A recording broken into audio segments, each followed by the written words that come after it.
I agree. I do the same. Yeah. And I'm going to do a bumper beforehand and then after, because Okay. now we could just go like straight into chatting. All right, let's do Yeah. this. Well, Kellee, thank you so much for coming on to the Men with Heart podcast.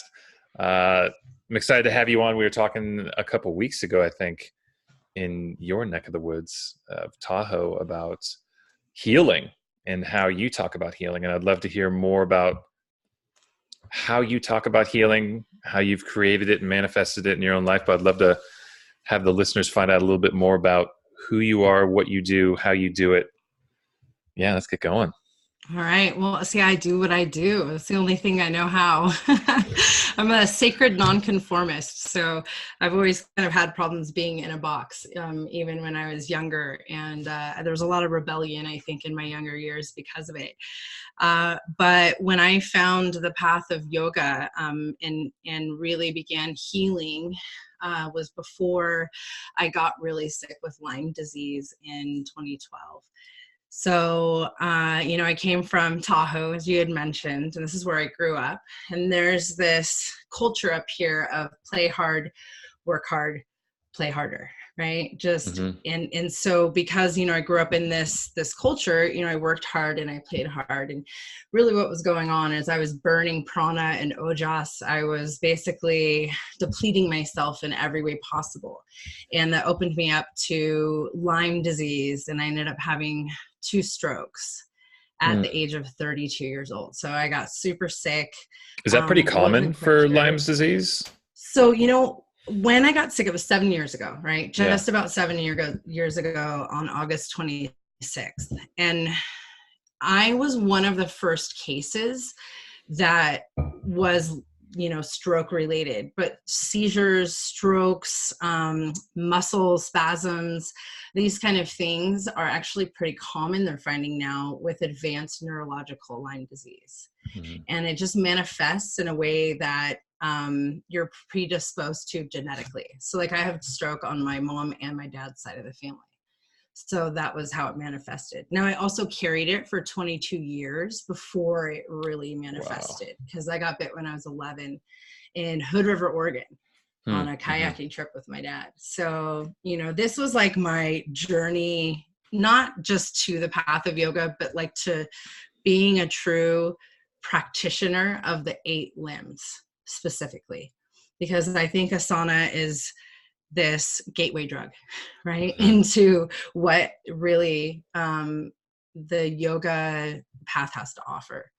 So for me, by healing through yoga, and of course other means like integrative medicine and so on and so forth, I was able to heal myself. And now I'm in a place where I can heal or help to guide others to healing. And I call that a wounded healer.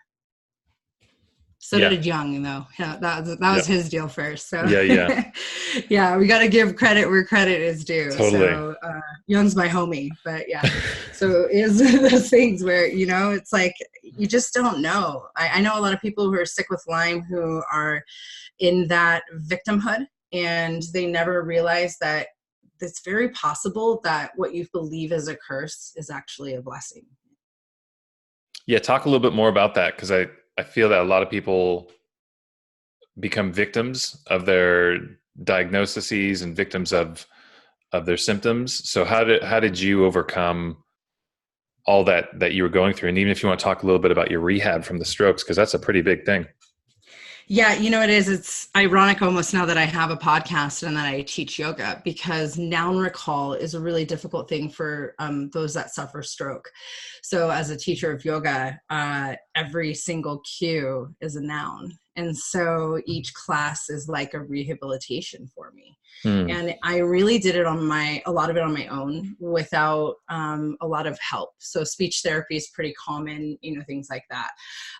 Physical therapy was one of the best things for me in my stroke recovery, but yoga was really what started to make a difference. And my doctors started asking me what I was doing, because I was getting progressively better at a pace that was faster than those who were in this victimhood, this woe is me, why not? I mean, I believe we choose our path. So for me, having that perspective, I, in the midst of all of this, because I was dying, I was 90 pounds. I ended up in a wheelchair. I was paralyzed on my right side.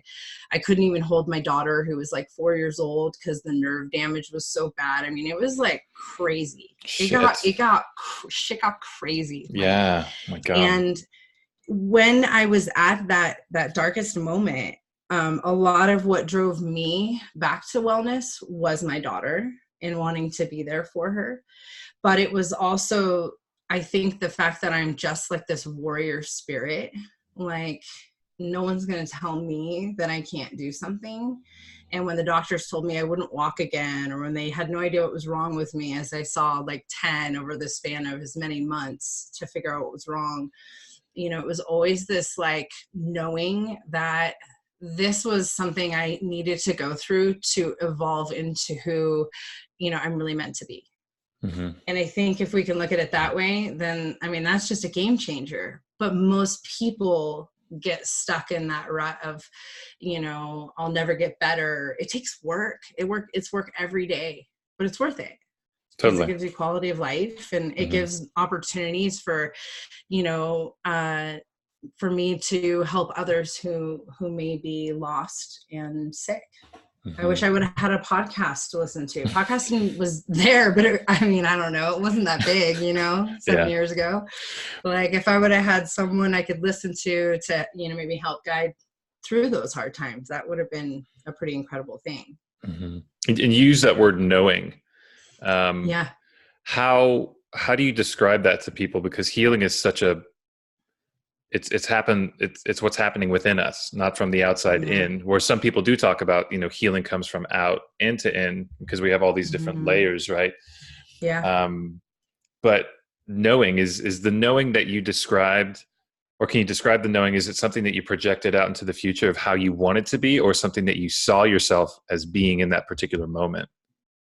The way I can describe it, it's almost, they're called, it's called clairsentience. It's just this knowing, like receiving a download and just knowing that it was gonna work out. And I think that I've always been awake, and I've always been connected to my outward and inward, senses, and the way that I relate to the world. It's always been like magic to me. So when I say I knew, it was this deep rooted, absolute surety that everything was going to be okay, and it came from the depths of me. It came from my subconscious, or maybe the collective conscious. It came from a place that was, I would say beyond me, but also within me, like the microcosm. Mm-hmm. Was there any time that there was doubt, even though that you knew, or you knew it so that's all you knew, that there was nothing else to know? But I mean, in that process, in rehab, there can be challenges for sure. So how do you keep yourself in that knowing, and how do you keep yourself in that place of that's where you wanted to be? That's where I wanted to be, that I knew that one day I would be where I am right now, talking to you and being in a state of health. I have never been afraid of hard work. And I think having the knowing, right, this just like message that I was going to be okay, plus the knowing that I am never going to back down, that I will fight for what I believe in. And those two things, that combination, really just drove me forward. Is there doubt? Yeah, you know what? There's still doubt every day. But what I've decided to do with that is, I call it what it is. It's fear. It's fear of getting sick again. It's fear of, relapsing and coming out of remission. It's fear of having a stroke again, which is like almost 100% guaranteed. Once you have one, that another is possible in your life. And it's being proactive every day to make sure that I'm being my best self, my highest self, and that I'm in alignment with my, I'm just gonna call it what it is, with my purpose and my dharma.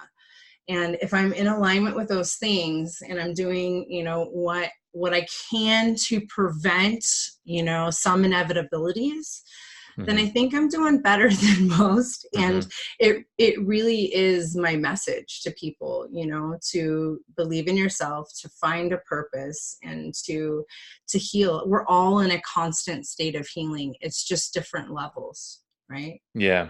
Yeah. And so how would you describe healing since you've experienced it?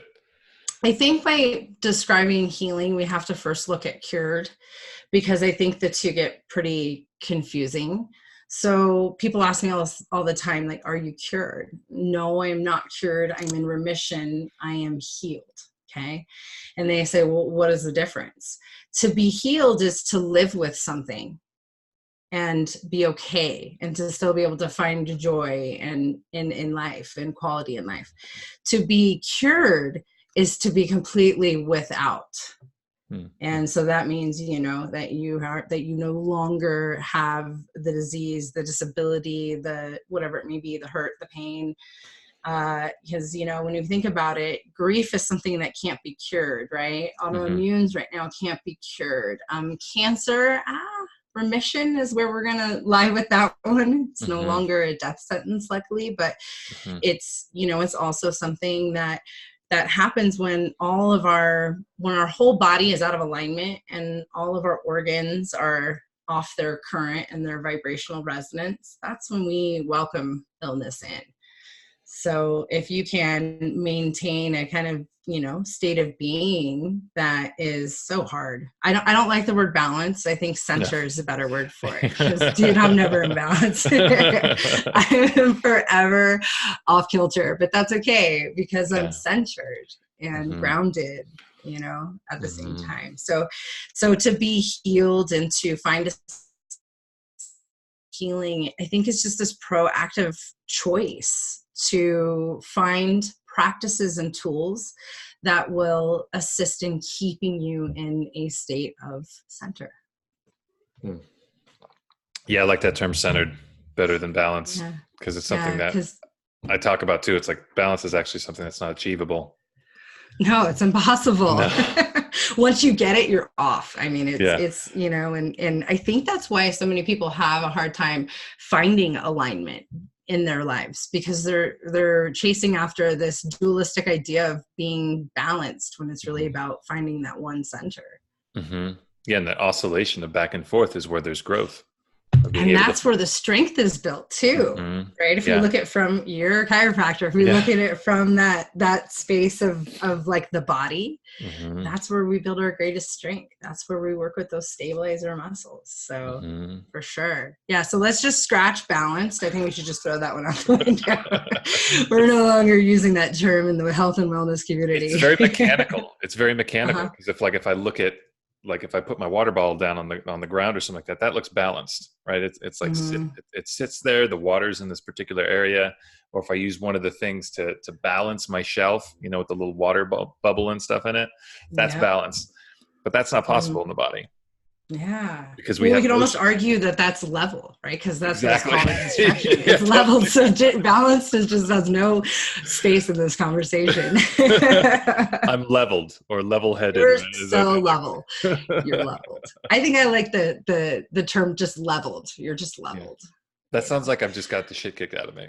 Yeah, it does. Yeah. Well, you know, you're a dad, you're a husband, you work hard. I mean, you know, it's one of those things when you think about all the elements, how do you ever balance those on a scale? Because like that's the ultimate symbol or image that comes up with balanced. Like whenever I hear that, that's what I envision. And I'm always like, oh, mine's never been the same at the same time. What is that center point that it's balancing on? Like what is that part what does that represent in our life? I think that represents us, you know what I mean? And that's why it's like this. Nah, let's just come to center, come through. So. Talk a little bit more about what you do like on the daily basis. Like what are your passions? Do you teach? I know you have a podcast, but if you could talk a little bit more about that. Absolutely. So I teach yoga, hatha, vinyasa based.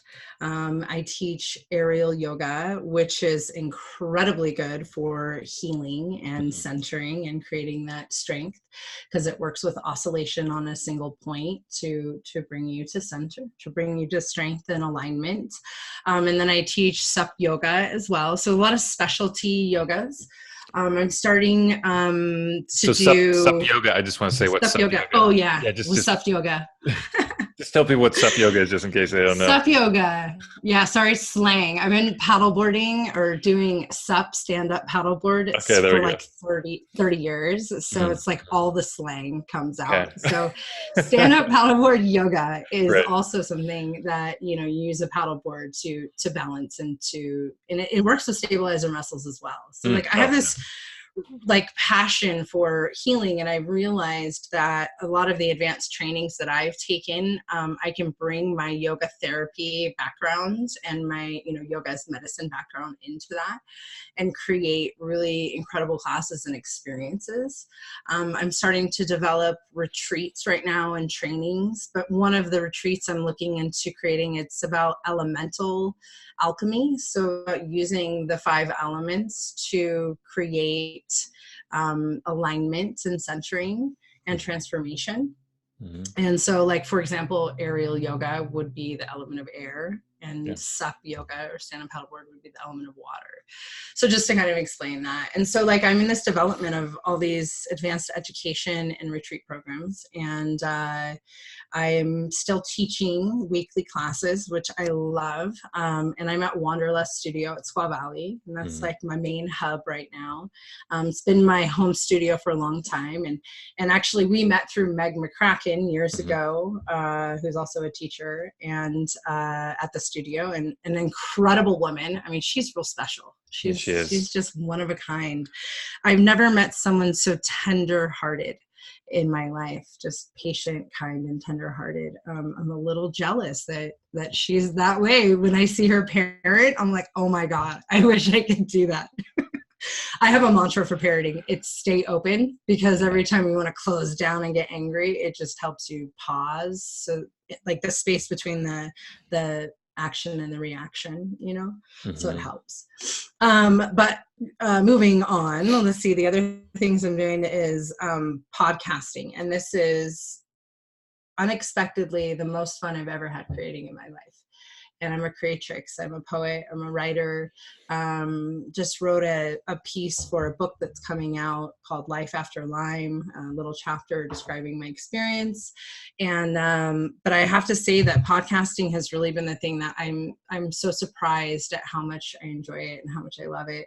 And you, as a fellow podcaster, probably understand. There's something very freeing about the experience of speaking into microphone, especially if you like to talk. Totally. Yeah. Right. Yeah, especially if you're like, well, if no one's going to listen to me and my family, I'm going to talk into a microphone.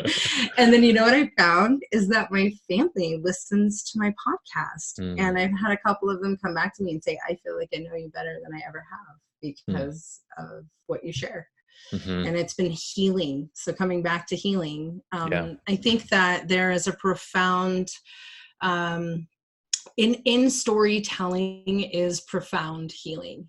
And I think it's one of the greatest tools for healing. So if I'm able to share my story in different ways that help others, or share others' stories, then I feel like I'm doing what I'm supposed to be doing. It fills me. I'm of service to this community that's lost and doesn't have a lot of advocates for, like the Lyme disease community, the autoimmune community, I think in general. So telling stories in order to create and activate healing in others is definitely where I think my greatest passion lies. Now, is that personal stories, or is that stories that you've created to help manifest metaphors so people understand things? Because I know we were talking about that beforehand. Is it going to elaborate on that a little bit more? So I have found, growing up, I wrote a lot of what's called, fiction, right? It's just storytelling, creating characters. And I always knew that the story that I really was meant to tell it hadn't come to me yet, you know, and so I had a very Sex in the City kind of 20s life in Tahoe, if you can imagine that, right? Kind of distorted image here, but I tell you what, this place can get down. Yeah. And and so, you know, what I found is like I was writing poetry mostly, and I had series that were called Barstool Philosophies, like, you know, philosophies from sitting at the bar and getting drunk and like, you know, noticing what was going on around me. Once I got sick, I came into a space where I really realized that the subject matter that I was most curious about and wanted to write about the most was myself, in the sense of creating nonfiction and creating these stories that, or essays that are educational and inspirational. And if I was able to do both of those together, again, this didn't come till after I got sick, where I was like, oh, this is what I'm supposed to be doing. I'm what they call a late bloomer, right? I'm 32 when I got sick. I'm 39. I'm getting married in like less than 2 weeks. Yeah. My mom recently asked me if she did okay. I was like, you did great. She was like, you would be a spinster in the old times. I was like, Mama, we don't live in those times anymore. No. Like, I think you did a good job. I waited until it was right. And Yeah. for me, it took a long time for me to really come into my own. So I was lost a lot when I was younger. And I think that also explains, you know, the lifestyle too. You know, you're seeking out and trying to find yourself. And that can be really hard. And I think my 30s were better than my 20s. So 40s, here we come. I think it's going to be awesome. What advice would you give kids who are, or not kids, but millennials and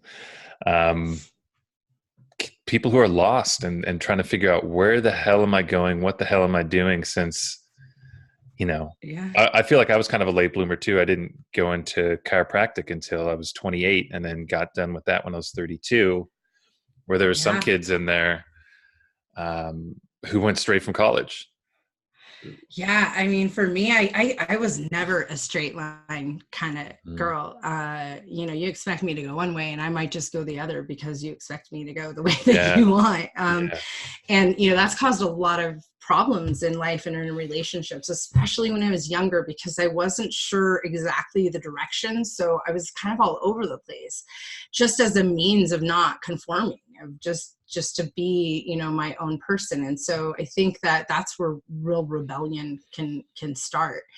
Once I kind of figured out that I knew nothing, like I don't know shit. I still don't know shit. I know nothing. I hope it's okay to say that on the show. I Tahoe girl with a trucker mouth. So, okay. I was told to get more views with explicit material. Really awesome. I'm glad I'm on that train already. So that's amazing. But it's true. Like, I don't know shit. And the more I know, the less I know, and the more I'm open to learning, and the more is available to me. And so I would really advise two things. One, to just remember to be open to the lessons that are coming to you, because I was really closed off and I repeated them over and over and over again. Like, I would definitely fall down 7 times and get up 8 on that same lesson until it, you know, hit me in the head like, oh, I'm doing the same thing over and over again and getting the same result. That's literally the definition of insanity. I better continue, you know, I better receive this lesson and move on. It takes a lot to get there. The other, and this is really how I've learned so much about myself, is journaling. Journaling is one of the best tools, because when we're moving through life and we have patterns, we have triggers, we have these things that come up, we can only recognize patterns by looking back on them. And if we don't have any sort of record of what they are, we may have a tendency to stay in those patterns. So those two things are really what helped me navigate very, very messy navigation, but navigation nonetheless through that. And, you know, it sounds like you also had a late Saturn return, where like 32 is when I got sick, but that's like what I mark my Saturn return as, because that was the point where the universe had tripped me, had slapped me, had knocked me down, and then just literally crushed me. It was like, will you pay attention, please? Right. And I think a lot of people are finding their way, you know, in their early 30s versus 20s. And, I mean, how are we, we're all different. How are we supposed to figure it out, man? So hard. Yeah, it is. And we're all we all bloom at different times. We Mm-hmm. both got kids, and watching how they each bloom so differently. One of our friends' kids is 23 months and are able to count to 10. Mm-hmm. And we're like, oh, well, that's great. And then we're like looking at T, and my son, and he just put like one of those cardboard things in between his legs when he was naked this morning, walking around. It looked like he had a big Johnson. So wait, you That's have progress. a comedian on your hands. That is progress. Oh my God. I can't wait to meet him. Like, he's already my favorite. Sounds like he could hang in Tahoe pretty well, huh? Oh, totally. He's totally a Bendite up here. Now, how old is he? He's 22 months. 22 months. See that? You know what? After like 12 months, they just start to develop these personalities, and it is the best to just be present with that. And from day to day. Yeah. And if I want to relate this to healing, really healing. I was floating this morning in the float tank at my office. This is day 3 in a row. And I was working on like my inner child, and really wanting to heal my inner child, and just being present, because I could see that my lack of presence and patience with my son also pushes away my inner child. Mm-hmm. Mm-hmm. And it's hard to manage it all, right? Yes, find that levels, right? We're not going to use the other word, right? We're not using the B word.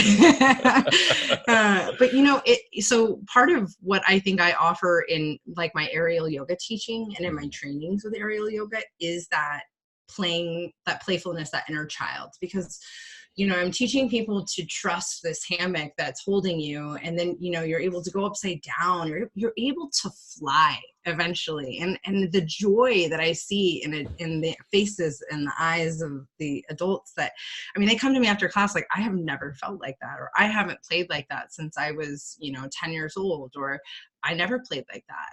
I find that I have a student and she lost her husband last year pretty tragically. And she came to me recently and said that it's helping her with her grief, and it's helping her with her loss. It's helping her move through her grief versus, avoiding grief, which I think a lot of people do. And I've been through it. I've lost so many people in my life, Mike, it's crazy.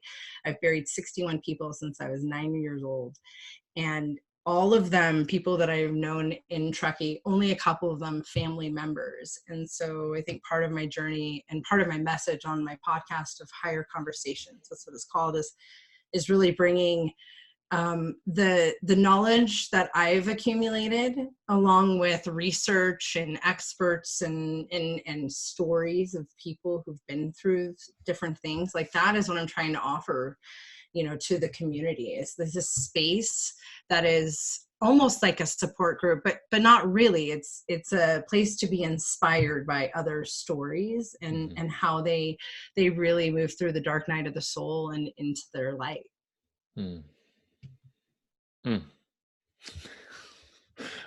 Yeah, potent. Yeah. Let's talk a little bit about insights, a little bit more about like maybe what some roadblocks, if you want to talk a little bit more about your experience too, roadblocks you've encountered and successfully navigated in regard to the Lymes and then other things in your own healing. Yeah. So, there was the whole experience of healing from Lyme has been 7 years long. So along that road, there's been multitude of healing that's occurred on every level, on the spiritual level, on the emotional level, on the physical level, and on the mental level. And I think when all of those start to come into alignment, that's when you really start to feel like that you're healed, not that you're in a state of healing, and what happened was, after I actually began to feel better with, the disease that I live with, I started to realize that there was some things that I hadn't dealt with before I got sick. And, these things that are unpretty, and I'm not afraid to share them, but like, I was assaulted sexually a few months before I got really, really ill. And it was by someone I'd known most of my life. And the reality was I never dealt with that. And I couldn't even talk about this probably 6 months ago, but I'll tell you what, I found that, you talk to 5 women in your life and 4 of the 5 have an experience like this. Yeah. And so what I found is that I was really hitting walls and roadblocks, and I couldn't figure out why I was being triggered by certain things in my life, aggression, or, just different things that would start to come up. And I really started to heal from those things when I started to sit with them and journal with them. Yoga Nidra is one of my greatest healing practices because it helps us digest experience and then move through it. Other things like this last eclipse season was a rough one. June, July, for those of you who aren't sure what eclipse season is. And it's usually a time where you shed the old and the new comes in. And I had a whole business fall apart. I mean, like one of those things where I've been working for months and it just crumbled in my hands. And although I'm still feeling a little bit of a ripple effect from that, I'm realizing, I'm just supposed to be doing the podcast and the trainings and really focusing, being very focused. Yeah. Because I'm super Vata, and man, I will fly away with different ideas and, super creative space. And you just got to bring me back to home, back to center, here and there. So, I think that we choose the things that we go through in this life. That's just really a knowing belief on my behalf, that, before we are born into this world, that we choose a certain path. And so what I can do is I can be angry and resentful for the path, or I can be open to receiving the lessons of the path. And then hopefully that gets me to a space where, like I am now, where I get to do what I love with no regrets, with no explanation, with no excuses. And if someone doesn't like it, well, too fucking bad. Yeah. Right? Yeah. It doesn't matter about them, right? Doesn't matter. Screw them. Yeah. Who cares? So the big 3-letter word of why. Mm-hmm. Why are you doing what you're doing? I'm doing what I'm doing because I know what worked for me. Like I am one of those people who, because I've been deep in the well and I figured a way out, I feel like that gives me meaning and reason to share my experience. The way that humankind has always communicated lessons is through story. The way that we've learned about our history, it's through story. So if I can take my story and tell it in a multitude of ways to reach those that need to hear it, that are going to either be inspired to get well, or, maybe to call that next doctor, or, maybe it's to live in their light, or maybe it's to leave a relationship that's not healthy for them. Like they know that there's that support system. And I truly feel like I'm finally in a place where, like, I know that I'm doing what I'm doing what I'm supposed to be doing. Like I'm living in my Dharma.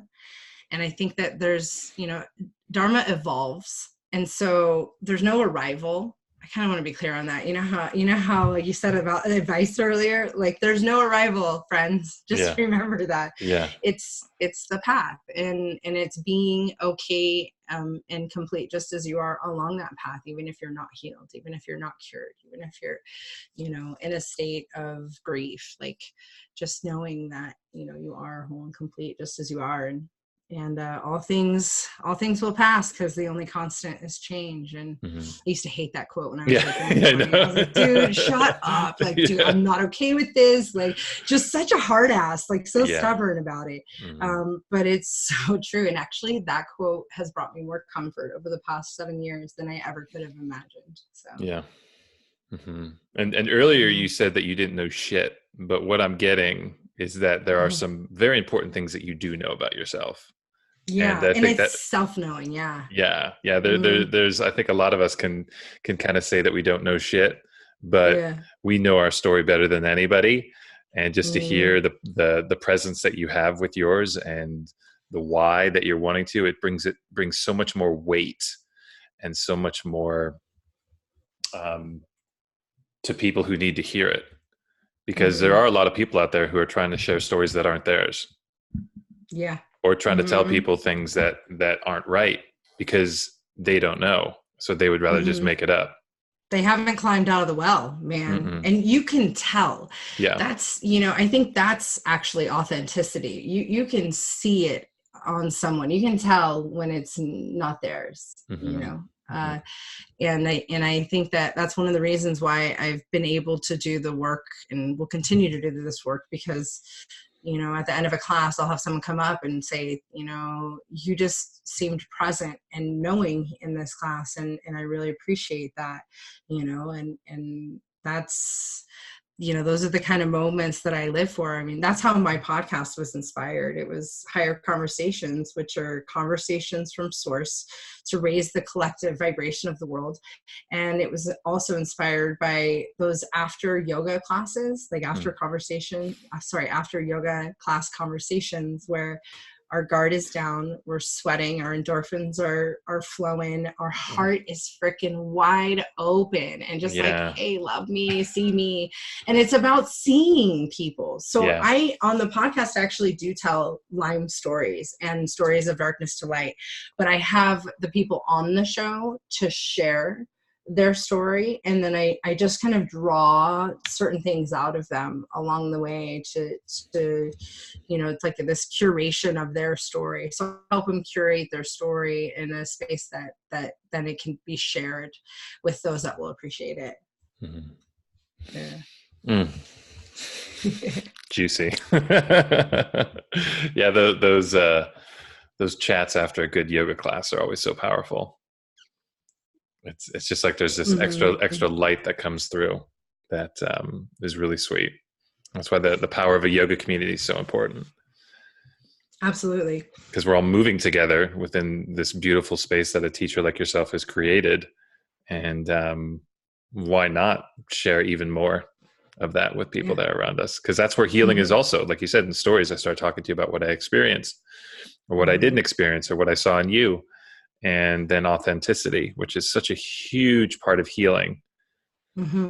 Just like you said, like there's a part of you that didn't fully express what happened to you years and years and years ago with the domestic violence and the sexual assault. And I know that for myself too. There's things within that are like, if I let them out, what will happen? Or it's like a bomb, like everything's going to implode. Like, don't say a thing. It's my structure. Guess what, guys? Guess what? And it's about like authenticity to me, like the definition of it is to be honest with yourself. I don't even feel like it has anything to do with the outside world, because once you're authentic in your truth with yourself, then I mean, it obviously is going to, ripple out into the world then. So I think authenticity is this overused word that people are, not quite sure exactly what it means. And I mean, to me, that's what it means. It's truth in self, for sure. It's definitely one of those words that a lot of people like to use. Like, oh, I'm authentic. It's like, okay, well, show me that. Well, if you were, you probably wouldn't say that. I'm enlightened. Right? Yeah, I'm so enlightened. Oh my gosh, let me tell you. They walk up and they're like, I am so aligned in my chakras. Can you see it? Or something, you see these. It's funny being in this world. Like I come from, extreme sports world. I come from, a corporate world or a corporate background in work. And then I came into the yoga space, I think with a little bit of a veil over my eyes, thinking that everyone was going to be authentic. And that was probably very naive of me, because I found out over and over and over again that yogis are people too. And they are, subject to their triggers and to, their victimhood and to, mean girl attitudes. And, it's just, for me, it's something I do not have time for. I'm like done with that. Like, I just don't, I I don't want to waste my time with that crap anymore. Mm-hmm. So, maybe me being, really true in my own self helps me a little bit better now navigate through kind of the yoga girl facade. Cause I think it is a facade. It's something crazy, like a $3 billion industry now. I mean, that's insane. Yeah. And so much can get lost in that. And so I just think it's important for people to, know their teachers before they do a training, and find someone you resonate with, and, don't go to that teacher that picks on you in class in front of everybody. That shit's not cool. Mm-hmm. Go to someone who's going to lift you up and offer you tools to deepen your practice. Go to a teacher who's a practitioner. On the nose there. Mm-hmm. There's something to that, Mike. Yeah. You can tell when you're in a space and the teacher is maybe loves teaching yoga, but maybe doesn't love practicing yoga. You can tell. Yeah. I definitely find that in my own practice too. Like, I have to keep reminding myself of like, wow, I probably teach more of certain movements than I practice in my own life. Mm-hmm. And it's important for me to just remember that and come back and be like, no, I really actually enjoy doing this movement. For one, it's sometimes challenging time constraints with a little one and work, but it is really important to really get that within myself before sharing it with others. Mm-hmm. Well, and again, it comes back to that place where how can you even share a concept or an idea if you haven't in some way lived it, or if you don't have some sort of story behind it, because in that story is a common universal human theme, and that's what people relate to. It's not even necessarily the details. It's all in the theme that every human being will relate to, like love or loss, or whatever theme, your story. Healing, the theme of our podcast today, healing. Yes. Don't you love how we bring it all back around? We're so good at this. We got to stay on topic. Healing, the power of storytelling, and with Mike, and it's just deep thoughts with Mike and Kellee. Actually, yes. I don't know if you guys didn't know you tuned into this other podcast. No. and being a yoga teacher and a mother, what challenges do you face when talking about health and healing?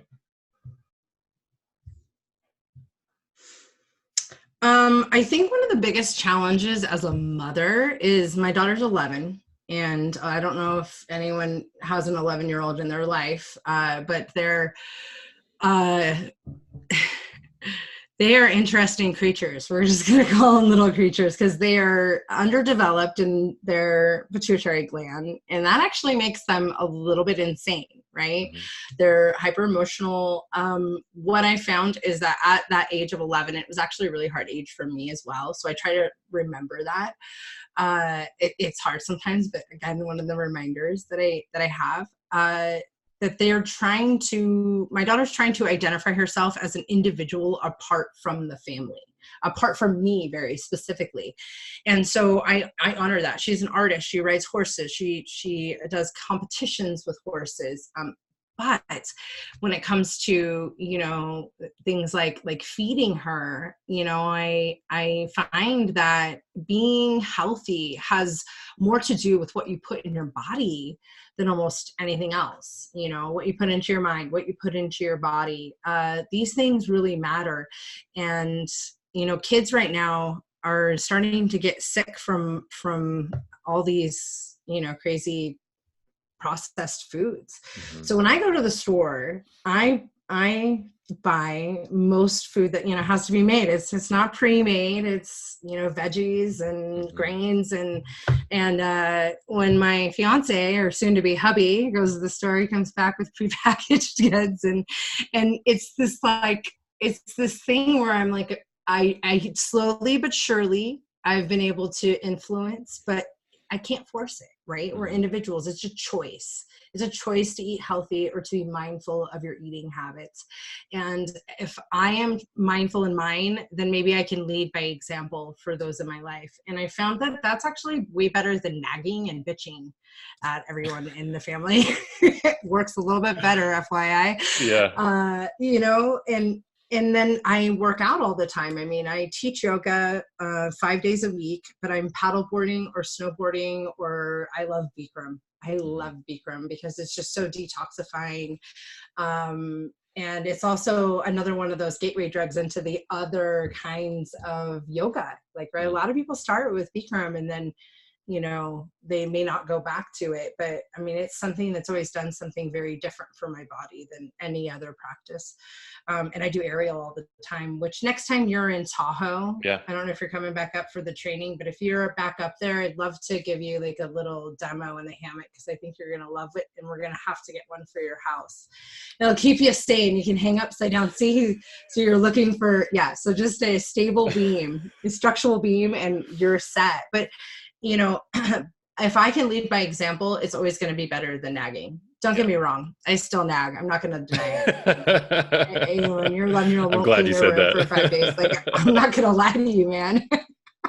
I'm like, damn it. Why? Just do it. But you know, it also teaches me a lot about me, because the things that frustrate me about my daughter, it's because she's just like me, dude. Yeah. She's a mirror. Like So frustrating and beautiful at the same time. It's like, just like being this, you know, and like, even, you know, with me and being sick, like I got sick when she was 4 years old, and she really had to kind of grow up fast, because I needed her help even at 4 years old to help take care of me. It was a crazy situation. Yeah. And, you know, sometimes I look back and, you know what, I have no idea how I got through. Maybe I got through by not thinking about an alternative to not getting through. Like, it was the straight line, narrow focus. Like, you hear that with like gold medalists. I don't know if you've ever talked to anyone who's like, you know, extreme sports, you know, folks. I grew up with a lot of professional athletes, but like, that's what I've heard them say. It's like there is no alternative. You just focus, visualize, and execute. And then when you're on the other side, then there's time for peaceful reflection. And you're like, shit, how did I even do that? Damn, I'm good. Yeah. So, it's that focus. It's the word that I've been reading about now more is image. I mean, it's all the same thing. It's focus, image. The Secret, you know, is talking about an image, all that stuff. To kind of start taking this podcast now into the closing questions, I got a couple of them for you. What inspires you?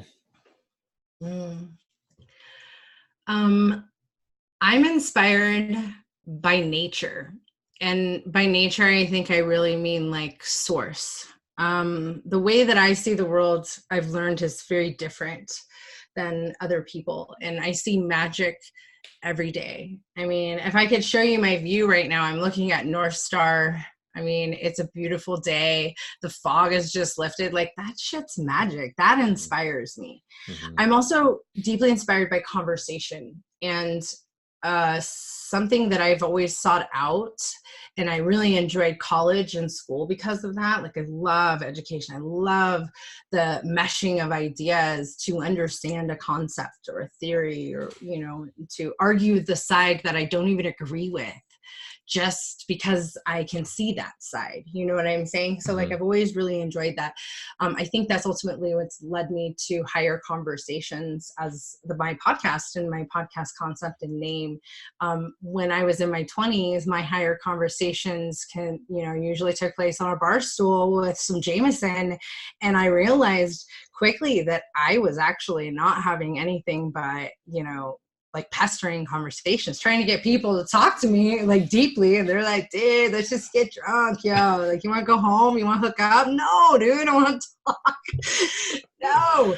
And so it took me a really long time to find a way to channel that. And journaling's always been my kind of highest conversation with myself, is coming back to that and writing. And I'm starting to get back into my writing much more now. And I'm working on my memoir, which will talk about my whole story. You know, there's no date when it's going to be done, because at this point I'm really just letting it flow naturally through me. And so I'm also really inspired by my students and by the people in my life. I read constantly. I read like 4 books at once. So I'm reading City of Girls by Elizabeth Gilbert, her newest book. I'm rereading Cheryl Stray's Wild, because I love her. I just met her at Mammoth Yoga Festival, and she's supposed to be on my show later this year. And then I'm reading like a couple others. So I don't know, dude. Same with me. I got a bunch for knowledge, dude. Yeah. Yeah. You see my library behind me. So like I got it.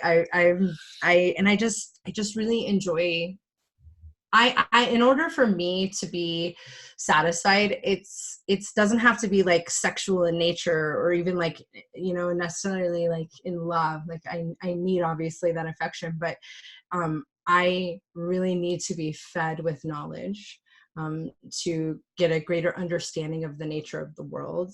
That's what really inspires me and fulfills me. So when I say nature and source, I mean, it's kind of everything, inspired by the good and the bad, the dark, the ugly, the light. I'm inspired by you and this conversation, and the fact that, knowing each other for so many years now, I'm getting to collaborate with so many cool people like yourself. And I mean, damn, this shit's magic. So yeah.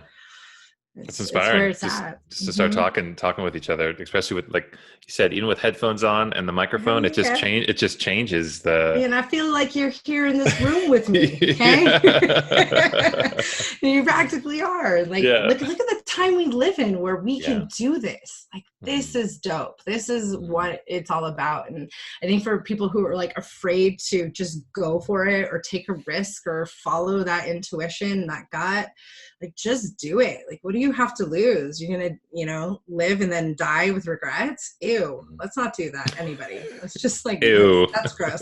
That's just gross. That's kind of disgusting. Right? But I mean, when I make decisions on something, it's whether or not in my deathbed, and this is because I've almost died, I think, and I know it changes people, but when I am laying there, hopefully really, really, really freaking old, okay? I want to live a long time, that I don't have regrets about things that I should have or could have done, because you know what? I did them. And instead I have these incredible stories that help heal humankind. That sounds like a pretty good tip, but is there another tip? There's been many tips over this podcast, but is there a particular tip? So many tips. So many tips. Is there any tip that you'd help listeners to start living so many tips. A healthier life,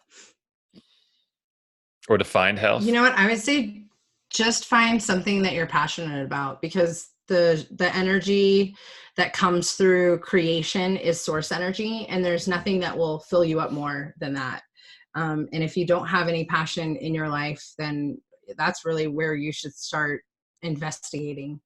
And it's looking inward. It's really getting to know yourself. It's, becoming, Maslow called it self-actualization. It's, coming into this place where it's not just about your basic needs, it's about your higher needs as well. So just start investigating. It takes a really long time to get to know yourself.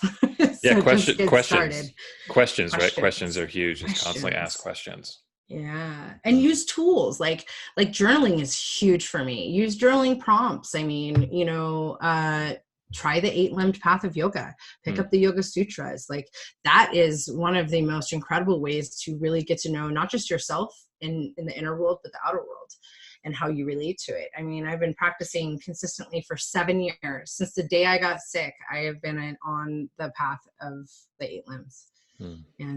And I think that, these are the tools that work for me. Just, you got to reach into that toolbox or gain more tools, because it's really about the toolbox that you carry through life that's going to help you through, all the obstacles in your path. Yeah. Agreed. Yeah.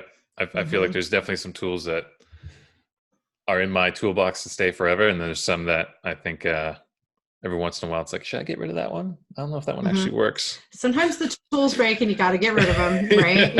You got to clean out the tool shed, and you got to, but I mean, that's evolving. Isn't that cool when you get to be like, that tool assisted me in, finding my way here? Like, let's sell that tool to someone else, right? Or let's give it, or let's just be rid of it, because otherwise it's just taking up space.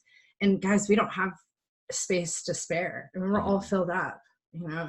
And that's growth too, being able to see that this tool no longer is needed, and then that growth to go to the next one and trust that the next tool is going to give me that and much more, without even knowing what the tool is. I think we're closed, and if we're closed, then we're not going to, I think, grow, evolve, or receive anything that we need. And so if you're feeling closed off, you know, for example, just try a heart opening practice, you know, like do something in yoga, do some sun salutations, or take some cacao, cobras, take a lot of cacao. I like cacao. At first I thought you were saying do some cacao, and I was like, oh, I like how you say that.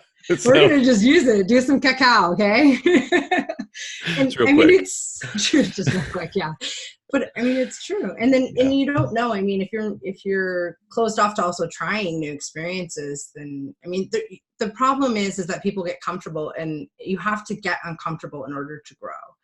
And that's what my dad used to say, and he's not here anymore. And he always used to say, you know, if you're not uncomfortable, you're not growing. And I used to get so pissed. I was like, dude, that sucks. Like, that's really what it's about. But I was young, you know, and now I realize when I start to get that uncomfortable feeling, I sit with it, I journal with it, I pull out my toolbox, I try to, you know, kind of just work through it, not around it, not push it aside, but you have to walk through it all in order to grow. You can't walk around it.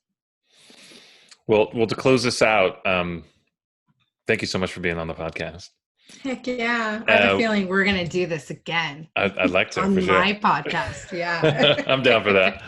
Okay. But it's happening. where can listeners get additional information about yourself, how they could connect with you?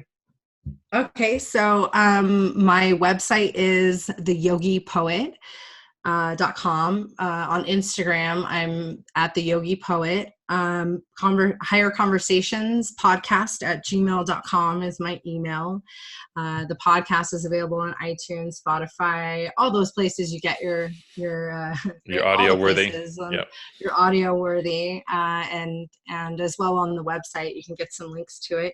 I am terrible at Facebook Messenger, so as Mike might know, because he reached out to me like days before I returned it, but I do get to it eventually. I just for some reason forgot. So just reach out to me on Instagram or via email, and I look forward to hearing from you guys. And it has been such a true honor to share this space with you and have this conversation with you. Thank you so much, Mike. You're dear to my heart, and give kisses to your beautiful wife for me. And I can't wait to meet your child either. Baby T. Well, thanks, Kellee. Baby T. Yeah. Baby T. Baby T. All right. Good to be here. Yeah. Thank you.